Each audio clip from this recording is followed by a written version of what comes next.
Nah, ternyata ada beberapa penyebab kenapa batuk bisa terjadi secara terus-menerus atau biasa disebut batuk kronis. Yang pertama, infeksi saluran pernafasan seperti flu, bronkitis, atau pneumonia.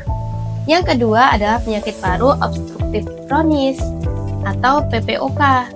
Ini adalah kondisi jangka panjang yang menjadi penyebab batuk kronis dan sesak nafas. Yang ketiga, asma. Ini sering disebabkan oleh alergi atau faktor lingkungan lainnya. Nah, cara mengatasinya gimana? Nih, aku rekomendasiin herbal yang bisa membantu meringankan batuk yang tak kunjung sembuh atau batuk kronis dengan konsumsi herbal bronze cap dari Naturafit. Nah, untuk yang mau beli bisa langsung beli di akun ini ya. Nah, udah tahu kan penyebab batuk terus-menerus? Yuk share ke teman-teman kamu juga biar mereka juga pada tahu.